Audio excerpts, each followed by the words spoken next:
اعوذ باللہ من الشیطان الرجیم بسم اللہ الرحمن الرحیم۔ آج ہم پیارے دوستوں بسم اللہ الرحمن کی فضیلت کے بارے میں پڑھیں گے۔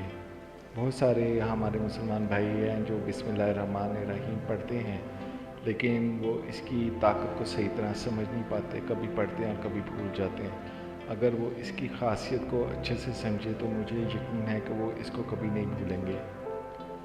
اللہ تعالیٰ نے مسلمانوں کو بعض چھوٹی چیزوں میں بڑی برکت عطا کی ہے۔ بسم اللہ الرحمن الرحیم بھی اس میں شامل ہے۔ اس آیت کے ذریعے اللہ تعالیٰ کی غیبی مدد حاصل ہوتی ہے۔ اگر آپ بسم اللہ پڑھتے ہیں اور اللہ تعالیٰ کی غیبی مدد اس میں شامل ہو جاتی ہے تو بہت سارے مشکل کام پلک جھپکتے میں آسان ہو جاتے ہیں۔ اس چھوٹی سی آیت میں اس قدر طاقت ہے کہ کوئی عام مسلمان اس کا تصور بھی نہیں کر سکتا۔ یقیناً یہ بات سچ ہے، بہت سارے مسلمان اس کی طاقت کو سمجھ نہیں پاتے اور مسلسل اسے نظر انداز کرتے ہیں۔ کاش کہ وہ اس کی طاقت کو امید کرتا ہوں اب سمجھیں گے اور اس کو اپنی زندگی کا حصہ بنا لیں گے۔ ہر کام کرنے سے پہلے بسم اللہ الرحمن الرحیم ضرور پڑھیں گے۔ ہمارے پاس بسم اللہ الرحمن الرحیم جیسی قوت و طاقت ہونے کے باوجود اگر ہم مایوس ہوتے ہیں، یہ بڑے افسوس کی بات ہے۔ بسم اللہ الرحمن الرحیم کے بڑے فضائل ہیں۔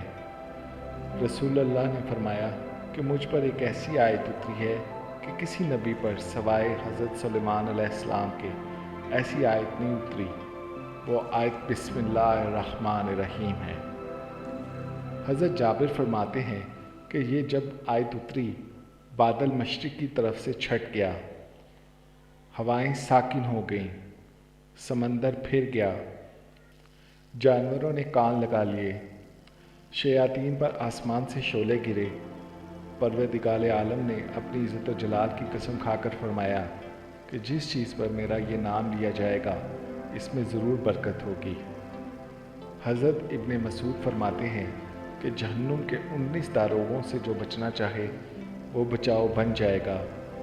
اسی طرح بسم اللہ الرحمن الرحیم میں بھی 19 حروف ہیں اور وہاں بسم اللہ الرحمن الرحیم پڑھیے، اس کے بھی 19 حروف ہیں۔ فرشتوں کی تعداد بھی 19 ہے۔ مسند احمد میں ہے، حضرت کی سواری پر آپ کے پیچھے جو صحابی سوار تھے ان کا بیان ہے کہ حضور اکرم کی اونٹنی ذرا پھسلی تو میں نے کہا شیطان کا ستیہ ناس ہو۔ آپ نے فرمایا یہ نہ کہو، اس سے شیطان پھولتا ہے اور خیال کرتا ہے کہ گویا اس نے اپنی قوت سے گرایا۔ بسم اللہ الرحمن الرحیم کہنے سے وہ مکھی کی طرح ذلیل و پست ہو جائے گا۔ ایک حدیث میں ہے کہ جس کام کو بسم اللہ الرحمن الرحیم سے نہ شروع کیا جائے وہ بے برکت ہوتا ہے۔ ہماری اللہ تعالیٰ سے دعا ہے کہ اللہ تعالیٰ ہمیں ہر کام بسم اللہ الرحمن الرحیم کی برکت سے شروع کرنے کی توفیق عطا فرمائے۔ ہمیں ضرور اس کو اپنی زندگی کا لازمی حصہ بنا لینا چاہیے۔ اللہ تعالیٰ ہم سب پر رحمت فرمائے۔ آمین یا رب العالمین۔